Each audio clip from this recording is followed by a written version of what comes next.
love sent my Savior to die in my stead. Why should he love me so? Meekly to Calvary's cross he was led. Why should he love me so? Why should he love me so? Why should he love me so? Why should my Savior to Calvary go? Why should he love me so?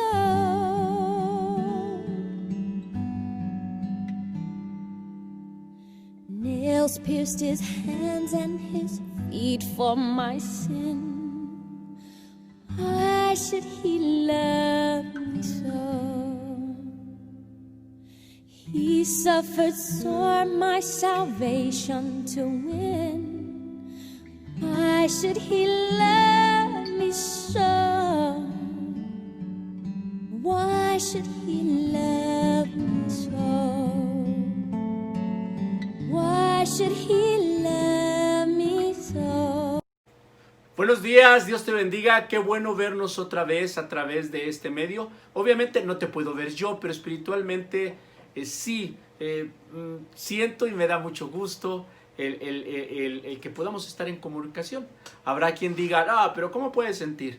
Bueno, es una alegría que nos da Dios a cada uno de nosotros cuando podemos ver el sol, podemos ver la mañana y que Él nos presta otro día más de vida y entonces se siente esta alegría, esta comunicación que Dios nos da en su palabra. Y mira, yo te voy a invitar que me acompañes por favor a abrir el libro de Proverbios en el capítulo 10 y versículo 4. El día de hoy vamos a empezar nuestra clase de escuela dominical y siempre es un gran gozo, es una gran alegría el poder reflexionar, el poder pensar en la palabra de Dios, el poder meditar en ella y que nosotros podamos guardarla en nuestro corazón. Porque su palabra dice que si guardamos sus palabras en nuestro corazón, esto nos va a ayudar a no pecar contra Dios. ¿Ya tienen la cita? En el libro de Proverbios, capítulo 10, versículo 4, dice la palabra del Señor de la siguiente manera. La mano negligente empobrece, mas la mano de los diligentes enriquece. Fíjate que este es un principio eterno. Esto es un principio divino. Si una persona es negligente, pues cada vez va a ir cayendo y cayendo y cayendo y cayendo en cierto empobrecimiento. Y el empobrecimiento puede ser de muchas clases, de mucho estilo. Obviamente la negligencia también. Pudiéramos ser negligentes en cuestiones económicas, pero esa negligencia también nos va a llevar a una declinación en cuestiones familiares, en cuestiones sociales. De hecho, nos puede afectar en todas nuestras relaciones o en todas las interrelaciones que tenemos. Cuando somos negligentes en algo, nos afecta en todo. También si somos negligentes en cultivar las sanas relaciones familiares, nos afecta en todo. Y si somos negligentes en cultivar y buscar la edificación espiritual, también, con mucho más razón, podemos nosotros tener graves problemas de empobrecimiento si somos negligentes. Pero también la palabra de Dios, fíjate, son nada más 2 renglones, son 2 versos nada más, y tan profundos. Dice que la mano del diligente enriquece. Como te decía, son principios eternos. Y toma la nota, no estoy diciendo que son valores eternos. Porque una cosa son los principios eternos, otra cosa son los valores eternos. Los valores pudiera ser que entráramos un poquito en diferencias de apreciación por múltiples razones. Pero los principios son inmutables. Los principios son los que fueron establecidos desde el inicio y que son inmutables. Y entonces una persona que es de mano diligente, entonces va a obtener enriquecimiento en todo lo que es diligente. No nada más en lo económico. ¿Eres diligente para cultivar tu familia? Vas a ser rico en esta situación. Si tú eres diligente para cultivar tu espíritu, vas a ser rico en esta situación. Y lo más importante es que también, cuando eres diligente en un área, también bendice las demás áreas, porque no somos seres que estamos en fracciones, somos seres integrales. Entonces, cuando somos nosotros diligentes en un aspecto, también podemos beneficiar a los demás.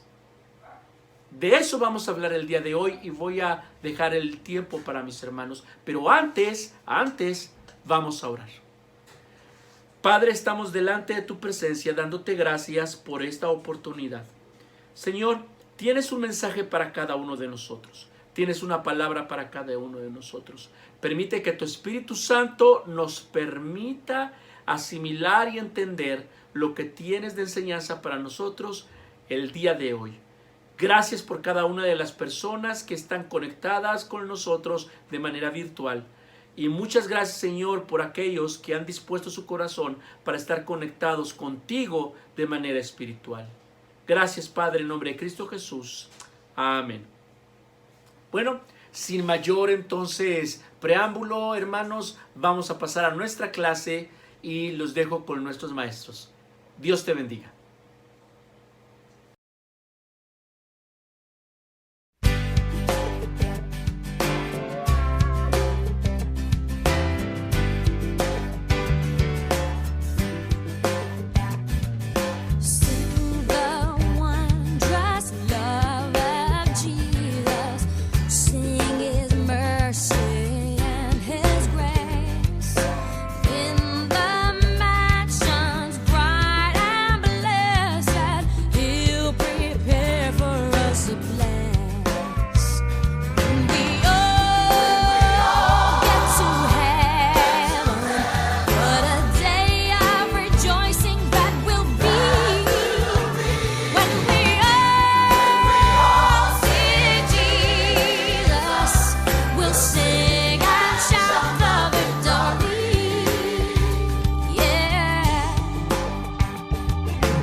Dios les bendiga, hermanos. En esta mañana vamos a estar entrando en el tema de la teología de la prosperidad. Muchos evangélicos, hermanos, creen que la voluntad de Dios es prosperidad económica, aunque es difícil definir cuántos han sido afectados por la teología de la prosperidad. No hay duda que esta ha sido nociva. La doctrina enfatiza la importancia del poder personal, proponiendo que es la voluntad de Dios que su pueblo sea bendecido. Esta teología ha llegado a muchas iglesias y ha crecido entre aquellos que experimentan la falta de algún bien material. En la teología de la prosperidad, hermanos, se interpreta la riqueza como bendición de Dios obtenida a través de una ley espiritual y de confesión positiva, visualizar y las donaciones. El énfasis desmedido de adquirir bienes materiales la hace muy, muy atractiva. Y es que no es que estemos, hermanos, en contra de la prosperidad, ni tampoco creemos que la falta de bienes terrenales sea la distintiva de una vida piadosa. La teología de la prosperidad ve a la Biblia como un contrato entre Dios y los humanos. Pero recordemos que la Biblia, hermanos, presenta la prosperidad como un estado del alma que descansa en la gracia divina y no en productos no el producto de una gran fe. Vamos a estar viendo, hermanos, hoy esta teología a la luz de la palabra del Señor.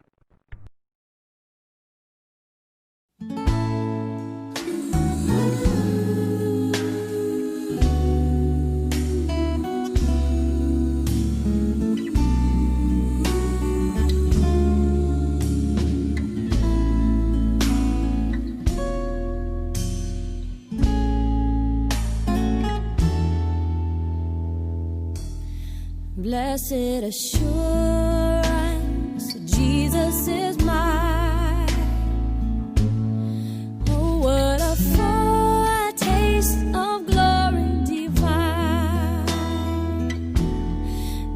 of salvation, purchase of God,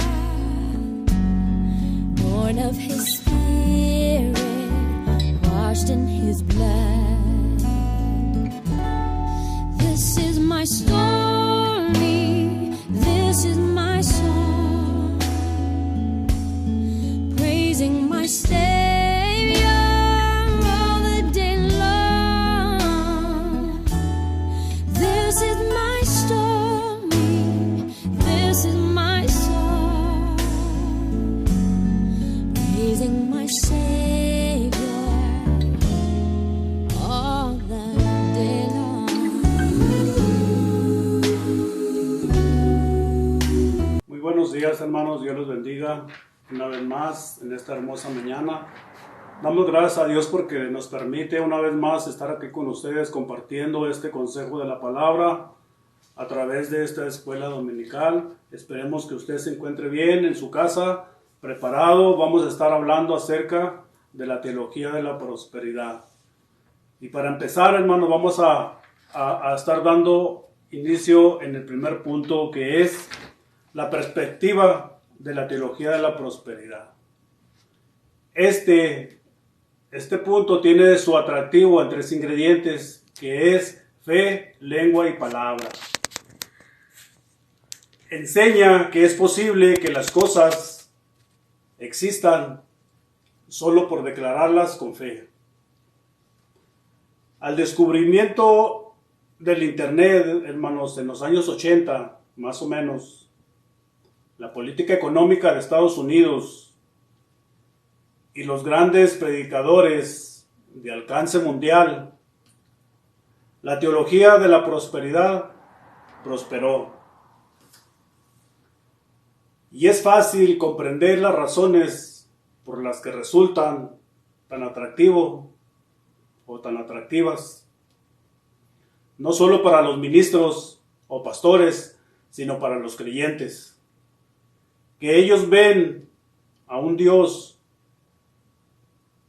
proveedor, a un proveedor más que un redentor. Ellos ven que a un Dios que todo lo da, a un Dios que dame, y no ven a un Dios redentor. Vamos a ver, hermanos, 5 puntos que ellos postulan en sus enseñanzas, que estos son a la letra. Punto número 1. El sufrimiento es producto de la falta de fe. Punto 1. Ellos enseñan que solo hay que activar la fe con una sola frase. Creo y lo recibo. Y ellos dicen que automáticamente el sufrimiento o el dolor se aleja y deja libre al creyente. Solamente con creerlo y lo recibo. Ellos ignoran, hermanos, todo lo que la Biblia dice acerca de lo que habla acerca del sufrimiento. No explican las razones o el trasfondo por la que el hombre o el ser humano sufre. Punto número 2. La pobreza es una maldición. Ellos afirman, hermanos, que cuando se enseña al creyente que la carencia es un proceso en el cual usted y yo aprendemos a depender de Dios, estamos siendo engañados por el enemigo, ellos dicen. Pero usted y yo sabemos que no, hermanos. Ellos enseñan que la pobreza es una maldición y hay que romperlas con declaraciones y cancelar deudas. ¿Para qué? Para que esto se abran puertas de bendición. Ellos están en una idea errónea, hermanos. Sabemos que usted y yo no tenemos que declararlo, ni que decretarlo, ni que nada, sino simplemente creer en el único y Salvador que es Jesucristo, que Él es nuestro ayudador, que Él es nuestro sustentador y que Él es nuestro ayudador. Él, hermanos, es el único en el cual usted y yo podemos poner nuestra fe en Él. Porque su palabra dice que Él nunca nos dejará ni nunca nos desamparará. Amén. Vamos a ver qué dice Mateo 5:3. Dice así a la letra: bienaventurados los pobres en espíritu, porque de ellos es el reino de los cielos. 3. La enfermedad es por falta de fe o por un pecado oculto. El libro de Isaías 53 nos habla, nos dice que por su llaga fuimos nosotros sanos. El creyente no debe experimentar enfermedad porque Cristo pagó el precio, dicen ellos. Y usted y yo, y ellos dicen que debemos exigirle a la enfermedad que se vaya. Si no sana, se encuentra en pecado o no tiene suficiente fe. Punto 4. La ley de la siembra y la cosecha. Estos literalmente, hermanos, interpretan Marcos 10:30, que dice así en la letra: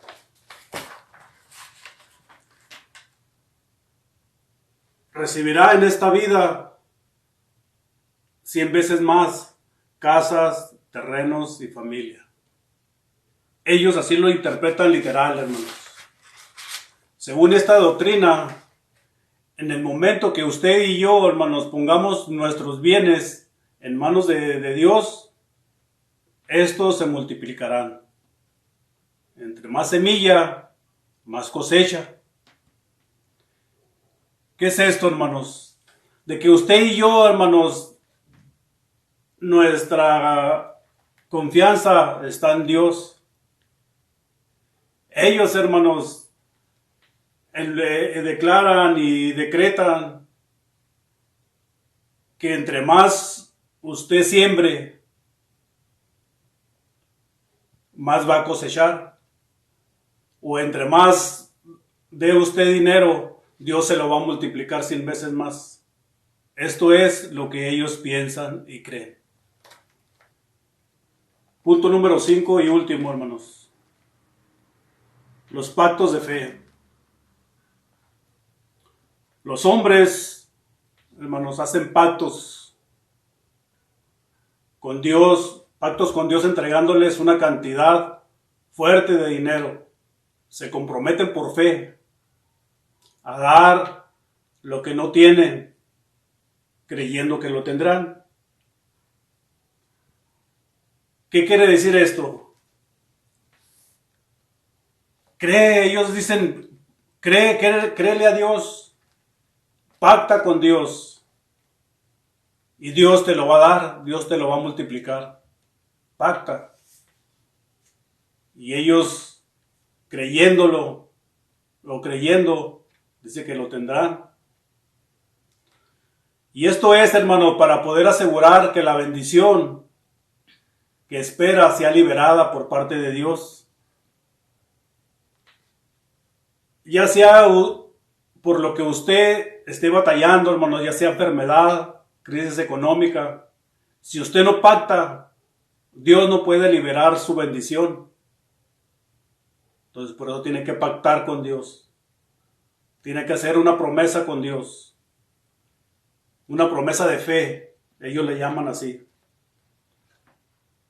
Pero usted y yo, hermanos, Dios es nuestro proveedor y nuestro sustentador. Vamos a ver qué dice el libro de Proverbios, hermanos, capítulo 10, versículo 4, que dice así en la letra: la mano negligente empobrece, mas la mano de los diligentes enriquece. Amén. Dios les bendiga.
Just as I am, and waiting not to rid my soul of one dark blot, to thee whose blood. Buenos días, nuevamente Aarón López para servirte. Vamos a entrar al punto número 2 de este estudio del día de hoy. Y el punto número 2 habla sobre la perspectiva bíblica de la prosperidad. Y es que la Biblia, cuando habla de prosperidad, tiene bastante material de cual podemos nosotros interpretar qué es lo que nos está enseñando al respecto. Y yo te voy a invitar que vayamos al libro de Génesis, en el capítulo 39. Vamos a leer algunos versículos. Génesis capítulo 39. Y el primer punto que vamos a hablar sobre la perspectiva bíblica de la prosperidad es en referencia a ese resultado extraordinario que obtienen aquellos que son respaldados por Dios y que podemos interpretar como prosperidad. Vamos a ver en el versículo entonces 3 del capítulo 39. Pero antes de leer el versículo 3, vamos a poner el contexto que estamos leyendo porque no hay tiempo para leer toda la historia. Es la historia de José. Muchos lo conocen como José el soñador. José, el hijo número 11 de los varones de Jacob, que Dios le puso por nombre Israel. Y entonces José viene a convertirse como uno de los patriarcas de Israel. Bueno, José fue elegido por Dios y Dios le dio algunos sueños, y cuando José compartió esos sueños con sus hermanos de alguna manera se sintieron enojados, agredidos, molestos, envidiosos. El chiste es que tomaron a José y lo vendieron como esclavo en Egipto, y cuando lo mandan como esclavo en Egipto, al llegar allá como esclavo, un esclavo se volvía un objeto. El esclavo no era más un ser humano, era un objeto, y el dueño tenía todo el derecho sobre el esclavo, era el propietario del esclavo. Y cuando llega a Egipto, Potifar lo compra de manos de sus hermanos. Y bueno, hay otra historia, valdría la pena que la leas en oportunidad en Génesis, la historia completa de qué pasó con los hermanos, que no les fue nada bien por haber hecho esto. Pero vamos a seguir con José, cuando Potifar, que era una persona muy importante en Egipto, compra como esclavo a José y lo lleva a su casa como esclavo. Recuerda, José era un objeto. Su vida era propiedad de quien lo compró, y todo lo que poseía era propiedad de quien lo compró. Y entonces, cuando lo lleva Potifar a su casa, dice en el versículo 2, vamos a empezar en el 2, dice que Jehová estaba con José. ¿Recuerdas que te comenté? Jehová le dio unos sueños a José y le dio una promesa, y Jehová nunca lo dejó. A pesar de que había perdido su estatus como ciudadano, como ser humano, y ahora tienen un estatus de objeto, de esclavo, Jehová nunca lo dejó. Y dice, Jehová estaba con José y fue varón próspero. Un objeto que es varón próspero, como que choca con lo que entendemos hoy en día de prosperidad, pero debemos entender el concepto correcto de prosperidad y qué es lo que la Biblia enseña por prosperidad. Este hombre para nosotros es un ser humano, obviamente siempre lo fue, pero en la cultura de aquel entonces era un objeto que no tenía pertenencias. Su propia vida pertenecía al dueño, pero a pesar de eso, Jehová lo hizo próspero. ¿Cómo es esto? Vamos a seguir leyendo.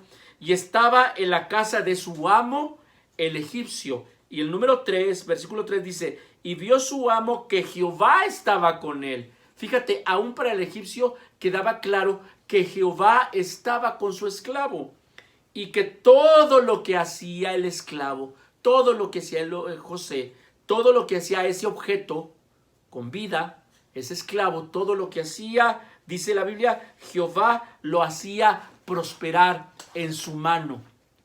¿Qué significa esto? Bueno, que todo lo que emprendía lo hacía bien y que resultaba en bendiciones en adición. ¿Qué fue lo que empezó a hacer el esclavo cuando llegó? No lo sé. Seguramente le encargaron que empezara a barrer o a limpiar, pero lo hacía muy bien y quedaba todo pulcro seguramente. Si le encargaban que sacara la basura, lo hacía perfecto y no quedaba moscas y no quedaba suciedad. Dios estaba con él, convirtiendo en bendición todo lo que hacía. Y entonces nos vamos a mover de tal manera rápido en la historia para decirte que José, como prosperaba, con todo lo que hacía era bien y era de bendición, fue subiendo de categoría hasta que estuvo a cargo de todas las pertenencias de Potifar. Y dice la Biblia que Potifar ya no se preocupaba de nada, porque su esclavo administraba todo. Nótese, José no tenía nada. De José no era la casa, de José no era la ropa, de José no era la vida. Todo era de Potifar. Sin embargo, llegó a administrar todas las riquezas de Potifar como si fuera Potifar, pero no eran de él, eran de Potifar. Entonces, el diablo no estuvo contento y por ahí llegó la mujer de Potifar que quiso seducirlo, quiso hacer que José pecara contra Dios, contra Potifar y contra su propio cuerpo al fornicar o traicionar a Potifar con su esposa. Y la esposa quería que José engañara y José no estuvo dispuesto. José dijo: no, yo voy a mantener mi integridad, yo no voy a pecar contra Potifar, yo no voy a pecar contra Dios. Y entonces la esposa se enojó tanto que lo acusó con Potifar de que sí había querido abusar de ella, y Potifar se enojó y como era un objeto, como era un esclavo, lo lanzó a la cárcel. Y la cárcel estuvo por muchos años. Y en la cárcel solamente vestía la ropa que tenía ahí de preso y seguramente después de años pues ya eran andrajos. Voy a avanzar rápidamente para decirte que aún en la cárcel todo lo que hacía José, Dios lo prosperaba. ¿Cómo podía prosperar a un prisionero? Pues aún así, Dios lo prosperaba en todo. Vamos a ver el versículo 23 y dice: no necesitaba atender el jefe de la cárcel ninguna cosa, porque todo estaba al cuidado de José. Fíjate, primero como esclavo llegó a ser la mano derecha del amo. Después como prisionero llegó a ser la mano derecha del carcelero, porque Jehová estaba con él. Y entonces seguimos leyendo, dice: alguno de las que estaban al cuidado, de algunas de las cosas que estaban al cuidado de José, todo lo atendía José, porque Jehová estaba con José, y lo que él hacía, Jehová lo prosperaba. Y entonces, en la primera cosa que debemos aprender de la enseñanza bíblica sobre la prosperidad es que todo lo que tú hagas se va a ir para bien, va a ser para bien. Y Dios te va a dar la multiplicación de lo que tengas en tu decisión, en tu administración, aunque no sea tuyo.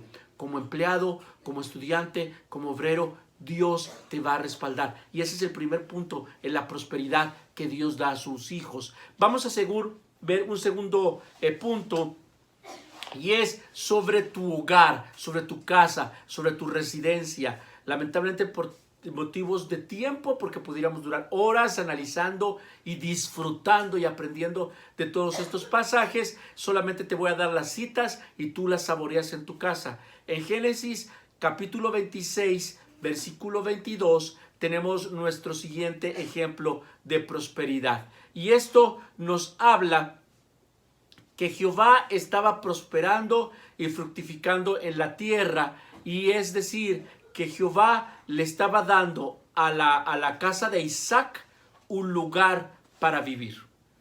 Dice por ahí las leyes humanas que para cada ciudadano su casa es su castillo. Pero esto es un principio eterno. Ese lugar que tú tienes para vivir, ese es tu castillo. Y en ese castillo Dios te prospera. Y Dios te prospera teniendo esa satisfacción de tu lugar, de tu casa, de tu hogar. Está comprobado que para los seres humanos, para los niños, para los ancianos, para los adultos, no hay mejor lugar que el hogar. Y esto lo logra el ser humano cuando Dios los prospera en su casa, en su hogar. Así con las circunstancias y las calidades y las cualidades y a veces también con las deficiencias de tu hogar, pero no hay lugar como tu hogar. En esto hay una prosperidad. Este es el mejor lugar que tú puedes tener, tu lugar. Y Dios lo prospera. Génesis 26, 22. Vamos a ver también que la prosperidad se encuentra también en la sabiduría.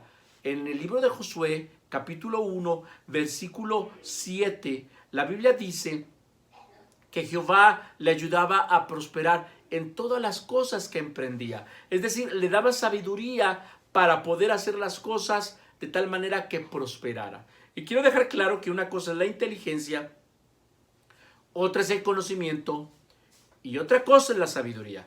La sabiduría es utilizar para hacer el bien el conocimiento. Esa es la sabiduría. El conocimiento utilizado para hacer el bien.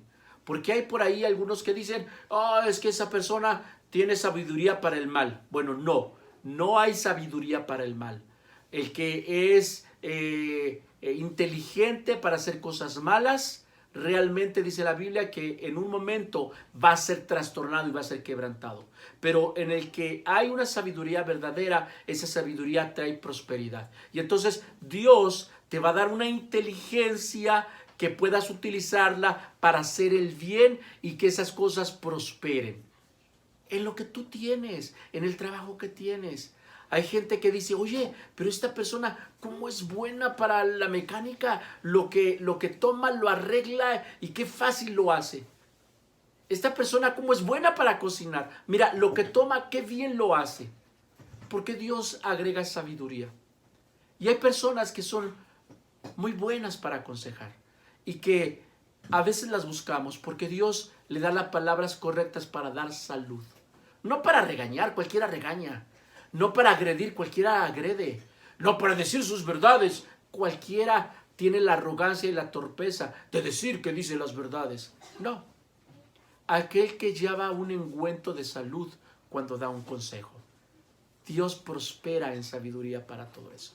Vamos a ver el siguiente punto, y es que la prosperidad como un progreso constante de ir mejorando, ir mejorando. En el libro de Esdras, capítulo 5, versículo 8, nos habla en relación a la obra que se está haciendo, pero que esa obra va prosperando y prosperando. Es decir, no se queda estancado. Este fue mi límite. Esto es lo más que pude hacer. Ya no puedo hacer más. No, tú no puedes hacer más. Pero cuando Dios te toma en esas habilidades que te dio, en esos talentos que dio, entonces Dios los toma, si tú se lo permites, y Él te prospera en un crecimiento continuo de aquellas cosas que tú estás haciendo. Porque ahorita las haces de una manera, pero cuando Dios toma aquello que tú le permites que tome, y tú lo entregas en sus manos, y tú lo consideras a Él, entonces Él empieza a darte y empieza a surgir la creatividad y empieza a surgir esa manera de hacer las cosas que tú no habías imaginado, pero que Dios empieza a prosperar. Lo que tú hacías antes, ahora lo haces mejor. La manera como tú lo haces antes, ahora lo haces con una creatividad que jamás habías soñado. Eso es cuando lo pones en manos de Dios. Vamos a ver el siguiente punto, y es el que habla de la prosperidad como una riqueza económica.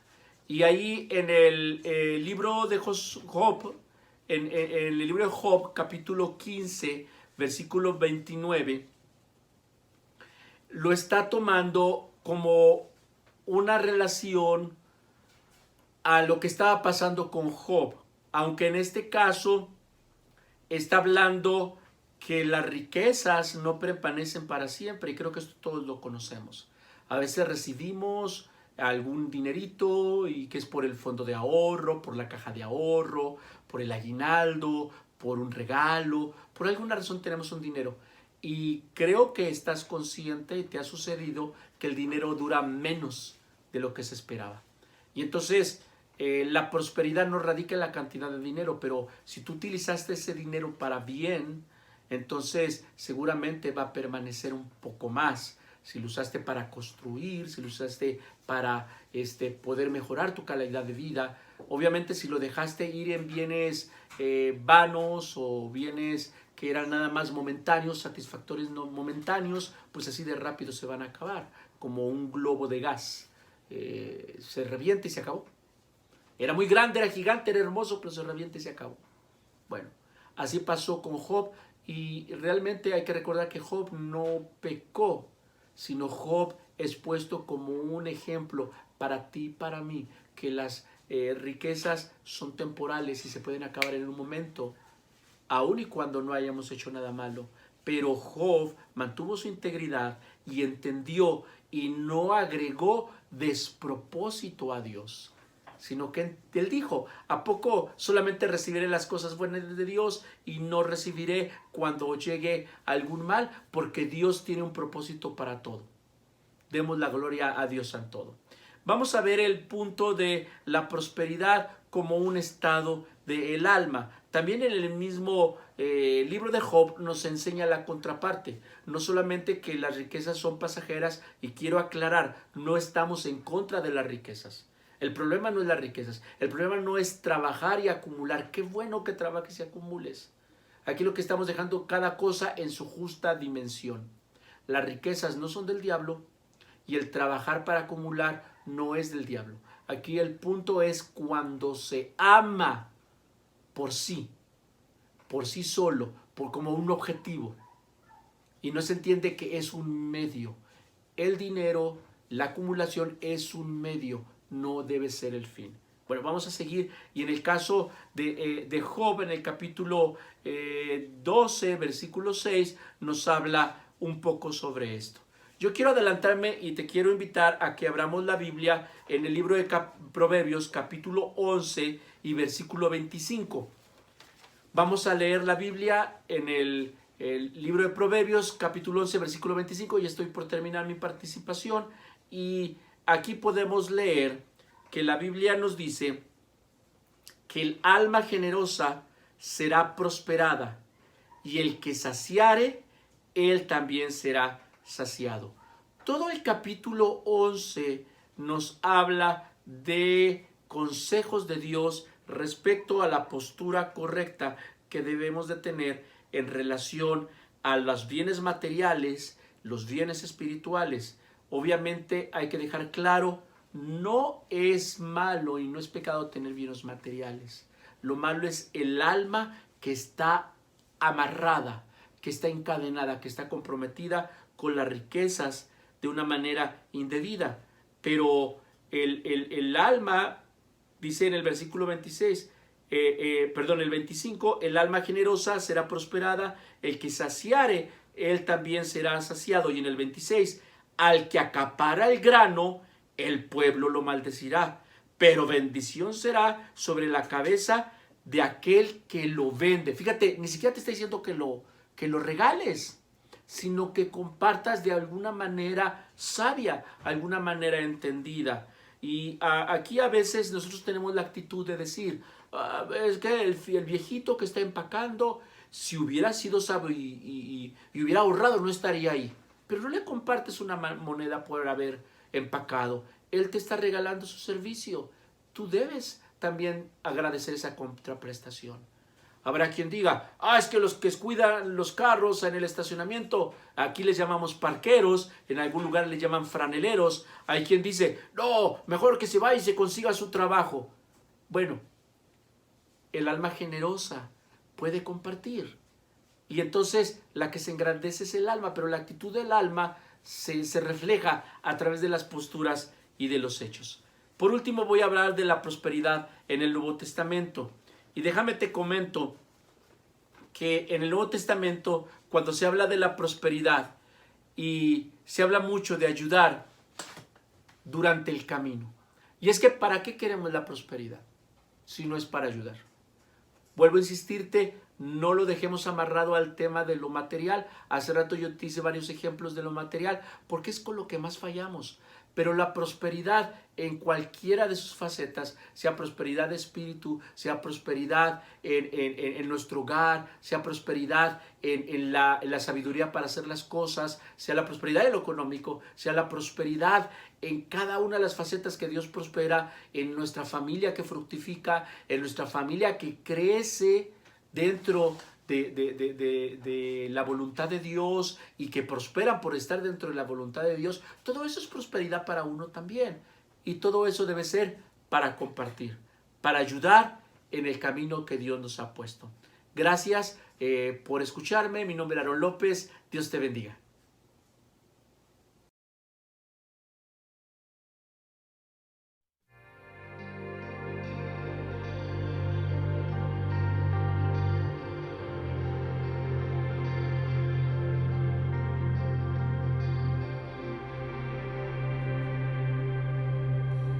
Have thine own way, Lord, have thine own way. Thou art the potter, and I am the clay. Mold me and make me after thy will. While I am waiting, yielded and still.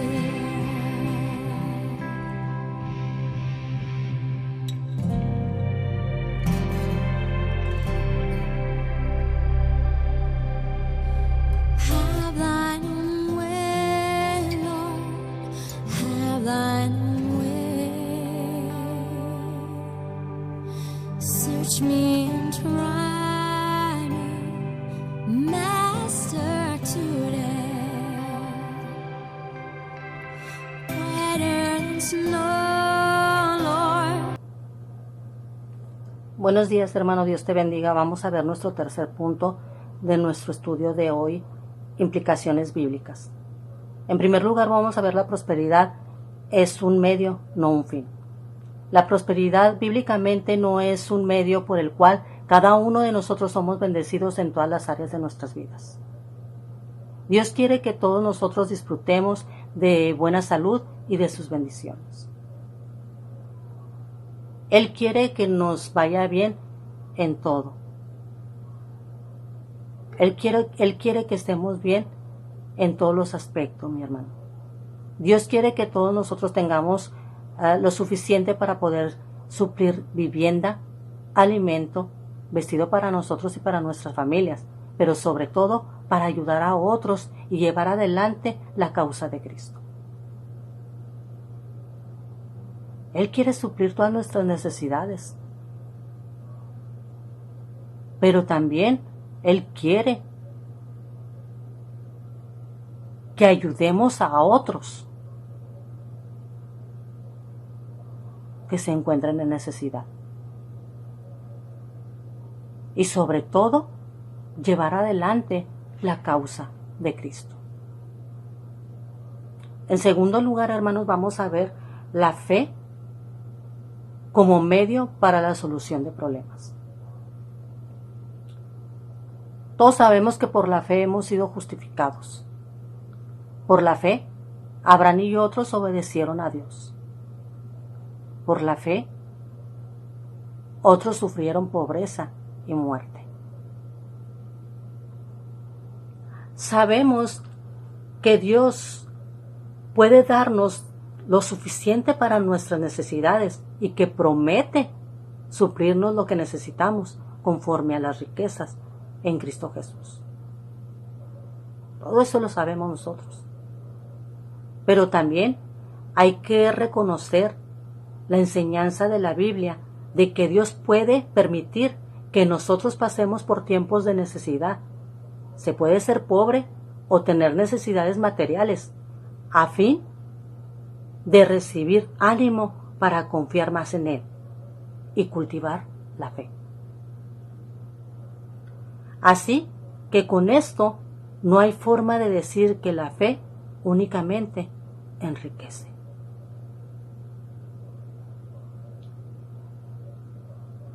En tercer lugar, hermanos, vamos a ver la prosperidad. En tercera de Juan 1:2, vamos a ver qué nos dice ahí su palabra, hermanos. Vamos a la palabra de Dios. Dice ahí su palabra. Amado, yo deseo que tú seas prosperado en todas las cosas y que tengas salud, así como prospera tu alma.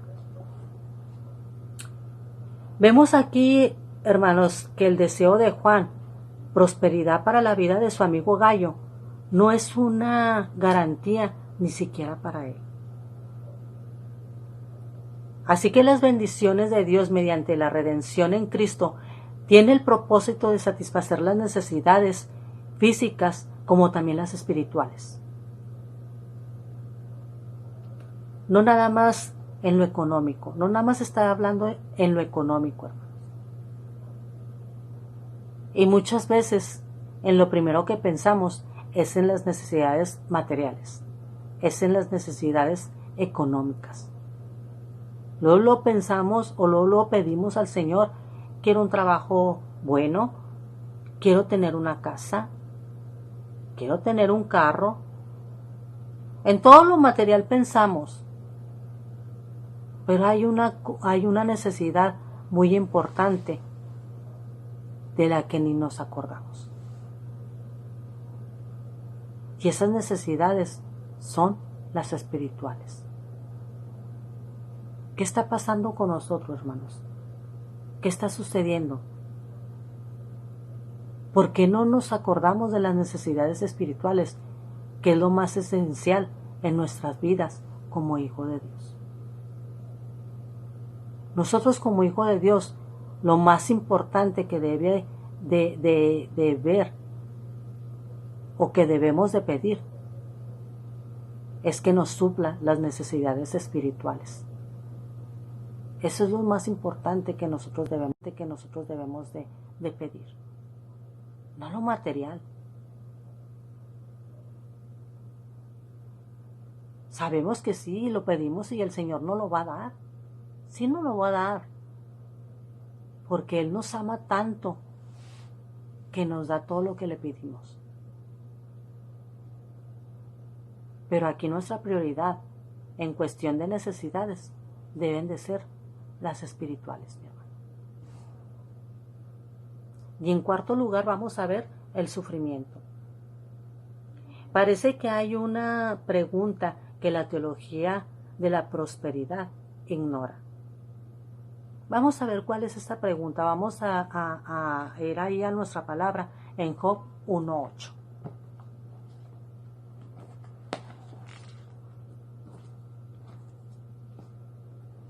Dice ahí en su palabra, dice: Y Jehová dijo a Satanás: ¿No has considerado a mi siervo Job, que no hay otro como él en la tierra, varón perfecto y recto, temeroso de Dios y apartado del mal? Ahí está esa pregunta, ¿verdad? ¿No has considerado a mi siervo Job, varón perfecto y recto? El libro de Job, hermanos, muestra cómo nosotros, los hijos de Dios, debemos afrontar las calamidades de la vida. Aunque nosotros podamos pasar por sufrimientos severos y aflicciones inexplicables, debemos pedir gracias para aceptar lo que Dios permita que venga sobre cada uno de nosotros. Job, hermanos, ejemplifica la paciencia en la adversidad que se requiere del Hijo de Dios en Cristo. Job es un ejemplo de la paciencia, para tener la paciencia que él tuvo en la adversidad por la que él pasó. Un ejemplo que yo creo para nosotros es difícil. Porque ¿qué pasa, hermanos, cuando cualquiera de nosotros pasamos por una situación difícil? ¿Qué es lo que pasa? Empezamos a cuestionar a mi Señor. Empezamos a preguntar, ¿por qué a mí me está pasando esto? Y muchas veces hasta renegamos de Él. Siendo que tenemos el ejemplo ahí en Job, ¿verdad? ¿Cuántos de nosotros no sabemos la historia de Job? ¿O cuántos de nosotros no hemos leído el libro de Job? Por lo que Job pasó. Por tanta adversidad que él pasó. Y aún así, él no renegó de mi Señor. Aún así, él glorificó el nombre de Dios. Él nunca renegó de mi Señor. Vamos a ver ahí también, vamos a ir a ver a Santiago 5:11, que nos dice en la palabra del Señor. Santiago 5:11, hermano. Vamos a abrir nuestra Biblia ahí en Santiago 5:11, a ver qué nos dice. Dice ahí en su palabra, dice: He aquí tenemos por bienaventurados a los que sufren. Habéis oído de la paciencia de Job y habéis visto el fin del Señor, que el Señor es misericordioso y compasivo. En este versículo, hermanos, Santiago quiere que nosotros sepamos que Dios está interesado en todo su pueblo. Que Dios está interesado en cada uno de nosotros, al igual como lo estuvo con Job, y que nuestro sufrimiento nos sostendrá con amor y misericordia. Por cualquier adversidad que nosotros pasemos, por cualquier dificultad que nosotros pasemos, el Señor nunca nos va a dejar solos. Él siempre va a estar ahí con nosotros. Él va a estar sosteniéndonos con ese amor que tiene para cada uno de nosotros y con esa misericordia que Él tiene para cada uno de nosotros. Solo debemos de hacer o solo debemos de poner toda nuestra confianza en Dios. Solo debemos de poner todas las cosas en las manos de Él y confiar en Él. Dios te bendiga, hermano.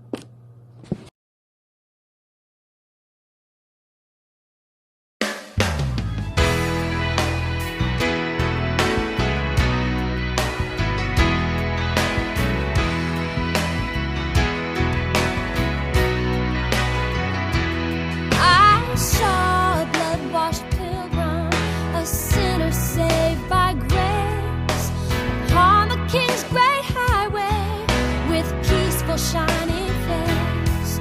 Temptation sore beset him, but nothing could fight. He said the yoke is easy, the burden it is light. Then all the victory, crowns of glory, arms of victory, I shall wear.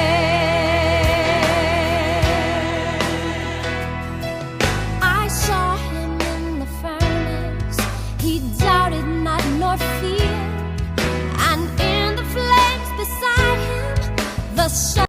Hermanos, pues hemos concluido, ¿verdad?, con nuestra lección el día de hoy.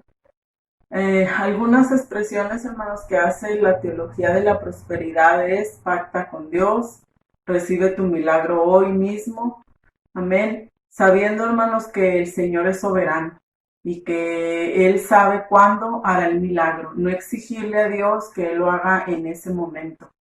Y otra de ellas es: cielos abiertos, recibe y siembra y cosecharás, rompe con la maldición, declara cielos abiertos, tu mejor vida ahora. Amén. Le exigimos al Señor algo, hermanos, que no somos quienes para exigirle al Señor. Él sabe lo que hace en nuestras vidas, Él sabe cómo va a actuar en nosotros, ya sea en sanidad, en bendición, ya sea material, espiritual. Dios lo sabe. Amén. Esta es una clara evidencia del Evangelio de la prosperidad. La Biblia, hermanos, advierte lo peligroso que es la ambición por el amor al dinero y las cosas materiales. Ahí en Primera de Timoteo, hermanos, capítulo 6, verso 10, voy a estar dando lectura, porque la raíz de todos los males es el amor al dinero, el cual codiciando algunos se extravía de la fe y fueron transportados de muchos dolores. Amén. Es el amor al dinero, amén, hermanos, es un pecado. Amén. También la Biblia, hermanos, nos habla de las bendiciones que traerá la obediencia a Dios en la correcta administración de nuestros bienes materiales. Amén. ¿Cómo debemos administrar nuestros bienes? Y cuando no administramos bien nuestros bienes, hermanos, no podemos exigirle a Dios que Él nos dé algo que estuvo en manos de nosotros y no lo supimos administrar. Debemos dar por las motivaciones correctas y con el corazón correcto. Amén. Dando, hermanos, no esperando algo.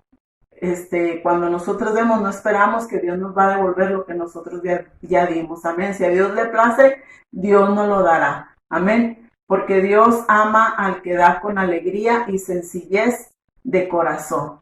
Amén. Dios les bendiga, hermanos. Entonces,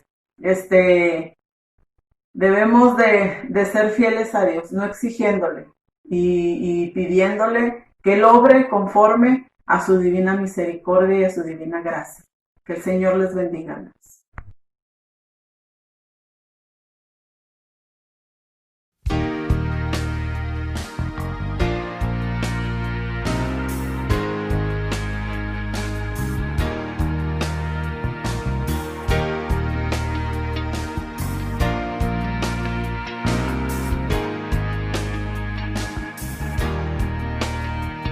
My hope is built on nothing less than Jesus' blood and righteousness. I dare not trust the sweetest friend, but wholly lean on Jesus' name.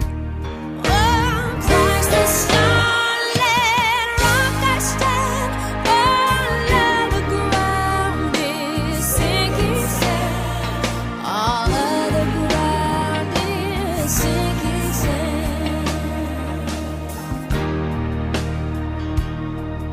When darkness seems to hide His face, I rest on His unchanging grace. In every high and stormy gale, my anchor holds within the veil. Oh, Christ the solid rock I stand, all other ground is sinking sand. All Hemos llegado al final de la clase del día de hoy.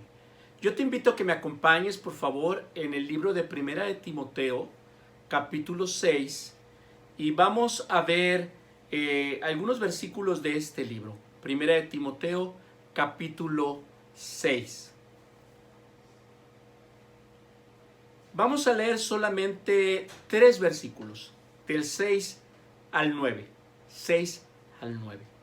Creo que durante toda esta sesión, durante todo este tiempo de clase, ha quedado bien claro que no se tiene problema en contra de las riquezas. No, no es pecado ser rico, no es pecado tener riquezas. El problema es contra el amor desmedido, fuera de contexto, hacia las riquezas. Ese deseo de querer enriquecerse de manera económica y que está fuera del alcance bíblico, cuando realmente Dios nos ha dado cosas mucho más grandes, cosas mucho más eternas. ¿Cuántas personas darían todo lo que tienen por tener paz espiritual, por tener armonía familiar, por tener salud? Y entonces, cuando Dios es nuestro sustento, ¿qué más nos puede faltar? Vamos a leer ahí versículos 6, 7 y 8 de Primera de Timoteo en su capítulo 6.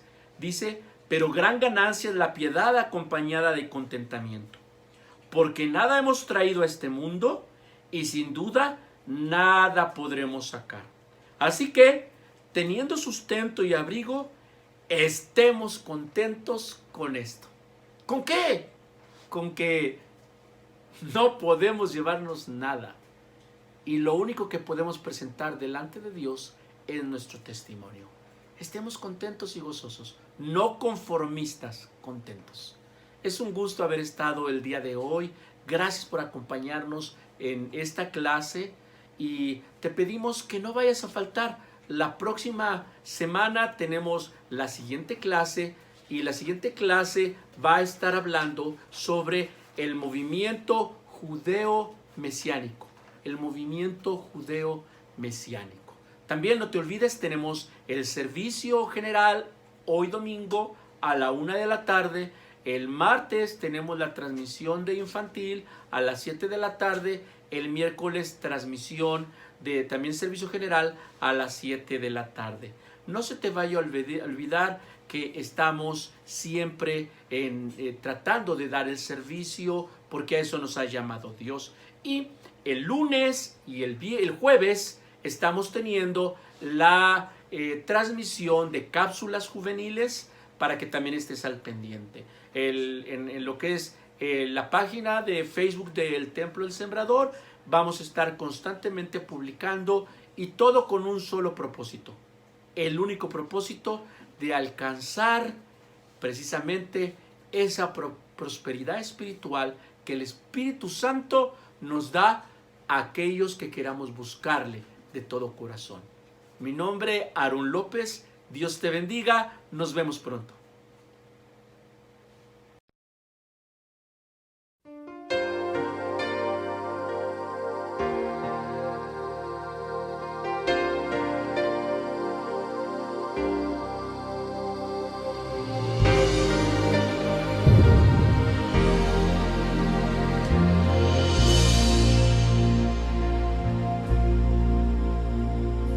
I'd rather have Jesus than silver or gold.